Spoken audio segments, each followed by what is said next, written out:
हमारे सामने कुछ दस्तावेज हैं जो वहाँ के अद्भुत और अनोखे वाद्य यंत्रों के बारे में बहुत विस्तार से बताते हैं। बिल्कुल। तो हमारा आज का मिशन है इन वाद्य यंत्रों की परतों को एक एक करके खोलना, उनकी बनावट, उनके इस्तेमाल और सबसे जरूरी उनकी सांस्कृतिक आत्मा को समझना। और इन दस्तावेजों में एक बहुत अच्छी बात यह है कि इन्होंने वाद्य यंत्रों को उनकी प्रकृति के हिसाब से बांटा है। अच्छा? हाँ, 4 मुख्य श्रेणियों में तत्वाद्य यानी तार वाले, फिर शुशिर वाद्य यानी फूंक से बजने वाले, और फिर अवनद्य वाद्य जो चमड़े से मढ़े होते हैं, और घन वाद्य जो धातु से बने होते हैं। ठीक है। आज के जो दस्तावेज हैं वो पहले 2 प्रकारों पर ज्यादा गहराई से जानकारी देते हैं, तो हमारी चर्चा का केंद्र भी वही रहेंगे। बहुत बढ़िया।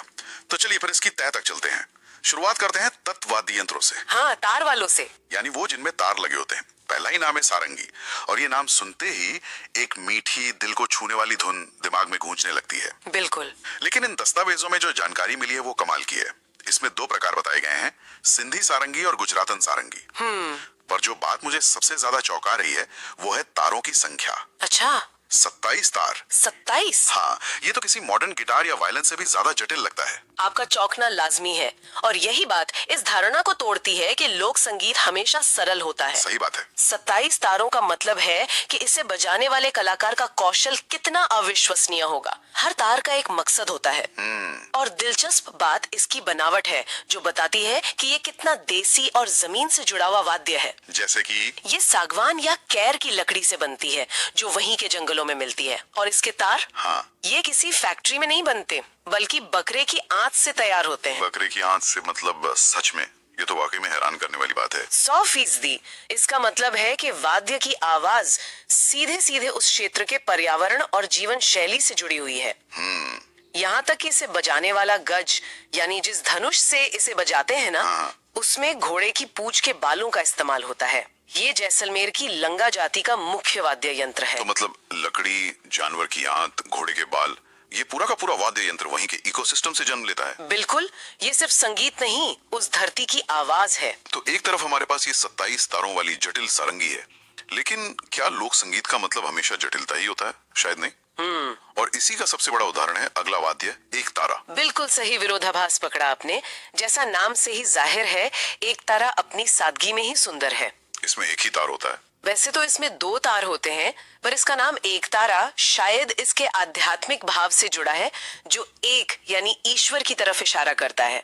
और हमारे दस्तावेज इसका संबंध सीधे नारद जी से जोड़ते हैं। अच्छा, और इसे बजाने का तरीका भी शायद इसकी सादगी को दिखाता होगा। हाँ, इसे बजाने का तरीका भी अनूठा है।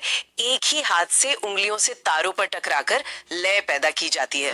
दूसरा हाथ अक्सर करताल जैसे किसी और वाद्य को बजाने के लिए आजाद होता है।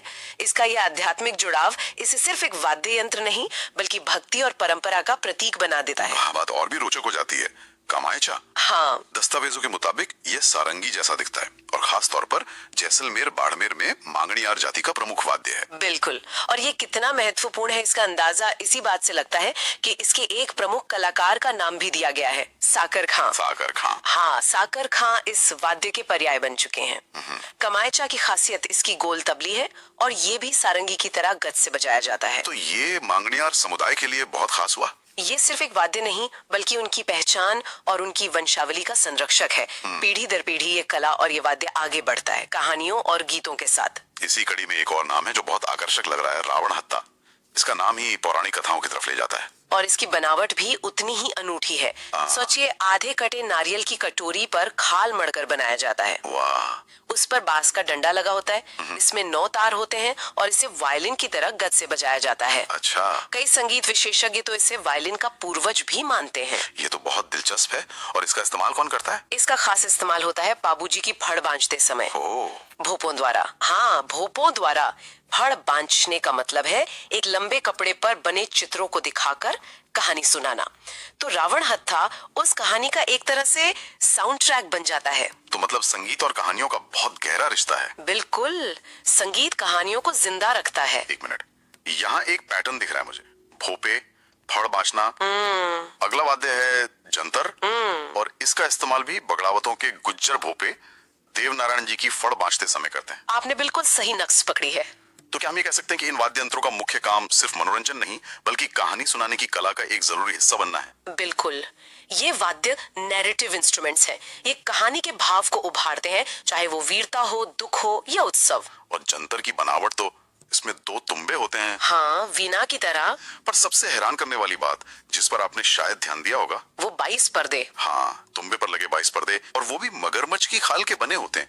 मेरा पहला सवाल तो यही है, मगरमच्छ ही क्यों? ये एक बेहतरीन सवाल है। क्या इसकी आवाज पर कोई खास असर पड़ता है या इसका कोई सांकेतिक महत्व है? देखिए, दस्तावेज इसका तकनीकी कारण तो नहीं बताते, लेकिन हम अंदाजा लगा सकते हैं। मगरमच्छ की खाल बहुत मजबूत और मोटी होती है, जो शायद एक खास तरह की गूंज पैदा करती हो। अच्छा। और दूसरा, इसका एक सांकेतिक महत्व भी हो सकता है, जो देव नारायण जी की कथाओं में शक्ति और वीरता के प्रतीक के रूप में इस्तेमाल होता हो। वाकई हर वाद्य के पीछे कितनी गहरी सोच है। सूची में आगे रवाज और तंबूरा का भी नाम है। हाँ, ये थोड़े कम जाने पहचाने लगते हैं, पर ये भी अपनी जगह महत्वपूर्ण है। रवास, जो बनावट में कमायचा जैसा है, उसमें 12 तार होते हैं, पर इसे गज से नहीं बल्कि उंगलियों के नाखूनों से टकराकर बजाया जाता है। अच्छा, तो आवाज अलग होती होगी। बिल्कुल। और फिर है तंबूरा, जिसे चौतारा भी कहते हैं क्योंकि इसमें 4 तार होते हैं। हाँ। ये मुख्य रूप से लय और एक ड्रोन साउंड देने का काम करता है, खासकर भजनों में। कावड़ जाति के लोग बाबा रामदेव के भजन गाते समय इसे बहुत इस्तेमाल करते हैं। और एक है भपंग।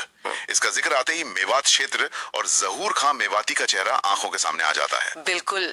भपंग की बनावट भी मजेदार है। ये डमरू जैसा दिखता है, जो सूखे हुए तुम्बे से बनता है। इसके बीच में से एक तार गुजरता है, जिसे एक हाथ से खींचकर तनाव कम ज्यादा किया जाता है और दूसरे हाथ से उस पर चोट की जाती है। इससे वो गुप गुप जैसी एक अनूठी आवाज निकलती है ना? हाँ, और यह हास्य और व्यंग्य की प्रस्तुतियों में बहुत लोकप्रिय है। सूची के अंत में चिकारा और मोहन वीणा है।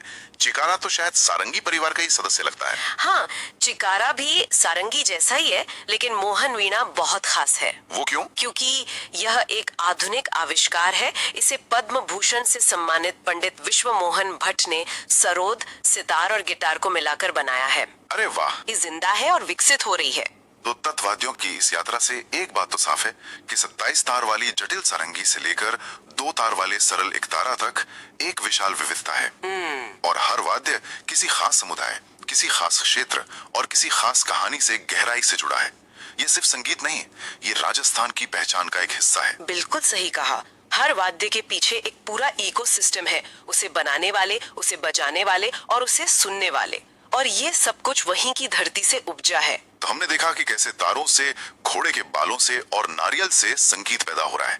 लेकिन संगीत पैदा करने का एक और तरीका है जो इंसान के सबसे करीब है। हमारी अपनी सांस। हाँ, हमारी अपनी सांस। और यहीं से हम सुशीर वाद्यों की दुनिया में कदम रखते हैं। एक बहुत ही खूबसूरत ट्रांजिशन है। सुशीर वाद्य यानी फूंक से बजने वाले वाद्य, और इस श्रेणी में सबसे पहला और शायद सबसे प्रसिद्ध नाम है बांसुरी। इसके बारे में दस्तावेज बताते हैं कि इसमें 7 छेद होते हैं, जिनमें से 6 स्वर निकालने के काम आते हैं और एक फूंक मारने के लिए। और महान वादक हरि प्रसाद चौरसिया का जिक्र भी है, जो ये दिखाता है कि कैसे एक लोक वाद्य अपनी सीमाओं को लांघकर शास्त्रीय और अंतरराष्ट्रीय मंच पर पहुंच सकता है। बिल्कुल। और बांसुरी की सादगी के बाद आता है अलगोजा, जो अपने आप में एक अनोखी और मुश्किल कला है। अच्छा। ये 2 छोटी बांसुरियों का एक जोड़ा होता है। कलाकार इन्हें एक साथ मुंह में रख कर बजाता है। एक साथ? हाँ, एक बांसुरी से एक स्थिर मधुर ध्वनि निकलती रहती है, जिसे ड्रोन कहते हैं, और दूसरे से मुख्य धुन निकाली जाती है। मतलब एक ही इंसान एक ही समय में 2 बांसुरी बजा रहा है और दोनों का काम अलग अलग है। जी। इसके लिए तो गजब का नियंत्रण और अभ्यास चाहिए होगा। कलाकार तगाराम भील का नाम इससे खास तौर पर जुड़ा है। ये सुनने में जितना आसान लगता है, करने में उतना ही मुश्किल है। सांस का नियंत्रण कमाल का होना चाहिए। और शहनाई, जिसे नफीरी भी कहते हैं। दस्तावेज इसे सुशीर वाद्यों में सर्वश्रेष्ठ और सबसे सुरीला बताते हैं। इसकी आकृति चिलम जैसी होती है और इसमें 8 छेद होते हैं। यहाँ स्रोतों में 2 बड़े नाम दिए गए हैं जो इसकी अहमियत को दिखाते हैं। राष्ट्रीय स्तर पर भारत रत्न उस्ताद बिस्मिल्लाह खां, जिन्हें कौन नहीं जानता, और फिर जयपुर के चांद मोहम्मद खां, जिन्हें राजस्थान का बिस्मिल्लाह भी कहा जाता है। वाह, ये तुलनाएं उनके दर्जे को बयां करती है। बिल्कुल। शहनाई मांगलिक अवसरों का प्रतीक है, चाहे वो शादी हो या कोई उत्सव। आगे कुछ और दिलचस्प नाम है। सतारा, जो अलगोजा, बांसुरी और शहनाई का मिला जुला रूप है। फिर बीन या पुंगी, जो सपेरों का खास वाद्य है और कालबेलिया जाति की पहचान बन चुका है। और एक है मशक। इसका विवरण बहुत मजेदार है। हाँ, मशक चमड़े का बना एक वाद्य है जिसमें हवा भरकर कांख में दबाकर बजाया जाता है। हवा के दबाव से इसमें लगी नलियों से संगीत निकलता है। तो ये राजस्थान का अपना देसी बैकपाइप हुआ। कह सकते हैं। कल्पना कीजिए, धोती पहने कोई भैरव जी का भोपा इसे बजा रहा हो और दूसरी तरफ स्कॉटलैंड में कोई किल्ट पहने। संगीत वाकई दुनिया को जोड़ता है। बहुत बढ़िया तुलना है। और इसी तरह एक बहुत ही छोटा लेकिन आकर्षक वाद्य है मोरचंग। हाँ। यह लोहे का बना होता है और इसे होठों के बीच रखकर बजाया जाता है। इसमें एक पतली सी पत्ती होती है जिसे उंगली से छेड़ने पर बहुत ही अलग, लगभग इलेक्ट्रॉनिक जैसी आवाज पैदा होती है। और एक पीतल का बना बिगुल जैसा दिखने वाला बांकिया भी है। लेकिन यहाँ बात वाकई बहुत दिलचस्प हो जाती है। दस्तावेज में एक वाद्य का जिक्र है, नड़। हाँ। इसे मरु प्रदेश का अत्यंत दुर्लभ वाद्य बताया गया है। अत्यंत दुर्लभ शब्द का इस्तेमाल ही बताता है कि ये कितना खास है। ये कॉन्कोर की 1 मीटर लंबी खोखली लकड़ी से बनता है। 1 मीटर लंबी? हाँ, और इसे बजाने का तरीका भी बहुत अलग है। इसे बांसुरी की तरह मुंह पर सीधा नहीं बल्कि टेढ़ा रखकर बजाया जाता है। अच्छा। और होंठों से नहीं बल्कि गले से स्वर निकाले जाते हैं। गले से?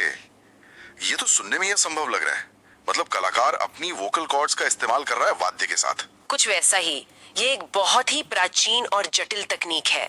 इसके प्रमुख कलाकार के तौर पे कर्णाभील का नाम दिया गया है, जो इस दुर्लभ कला को जिंदा रखे हुए हैं। वाह। नड़ की आवाज को रेगिस्तान की आवाज कहा जाता है। सूनी, गहरी और थोड़ी उदास। वाकई ये तो संगीत से कहीं ज्यादा ये उस पूरे लैंडस्केप को आवाज देना है। अंत में मुरला और सिंगी का भी जिक्र है। हाँ, मुरला पुंगी का ही एक परिष्कृत रूप है और सिंगी या सिंगा, जो पीतल का बना धनुषाकार वाद्य है, ये अक्सर साधु संन्यासियों और योगियों के पास मिलता है। ये दिखाता है कि संगीत कैसे जीवन के हर पहलू से जुड़ा है, चाहे वो मांगलिक अवसर हो, लोक कथाएं हो या फिर समझने के लिए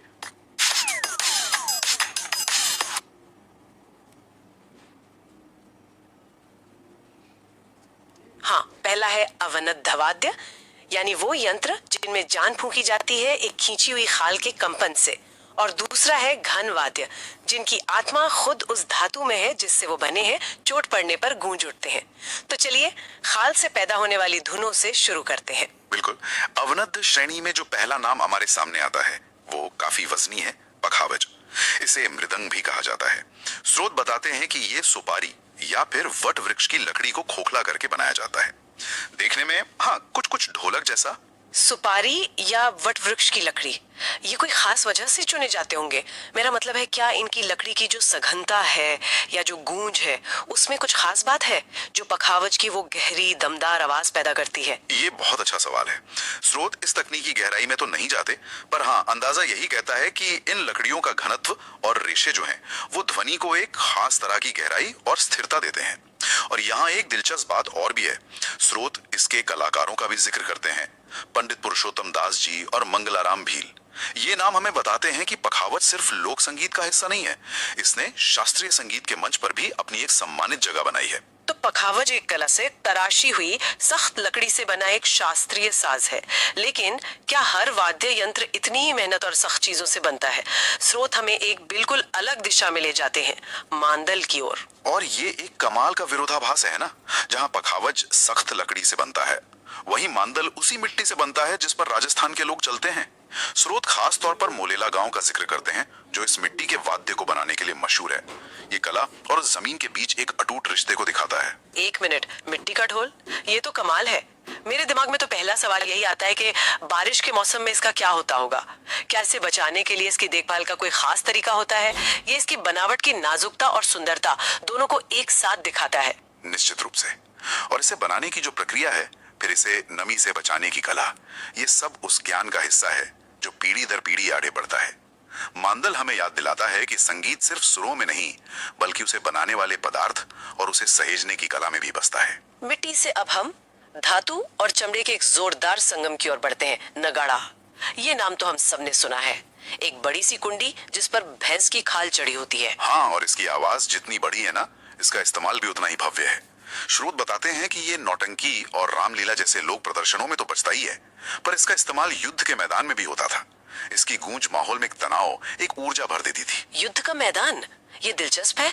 तो क्या इसकी आवाज का मकसद सिर्फ शोर मचाना या जोश भरना था, या इसमें कोई लय, कोई कोड भी होता था जिससे सेना को संदेश दिए जाते थे? क्या स्रोत इस बारे में कुछ बताते हैं? और इसी से जुड़ा एक और वाद्य है नौबत। हाँ, ये भी नगाड़े जैसा ही बताया गया है। यह नगाड़े का ही एक रूप है, लेकिन इसका जो संदर्भ है वो ज्यादा शाही और धार्मिक है। इसकी आवाज ज्यादा गंभीर होती है और इसे मंदिरों या महलों के मुख्य द्वार पर बजाया जाता था। यह सिर्फ संगीत नहीं था, ये एक घोषणा थी। अच्छा, राजा के आने की या आरती के समय की।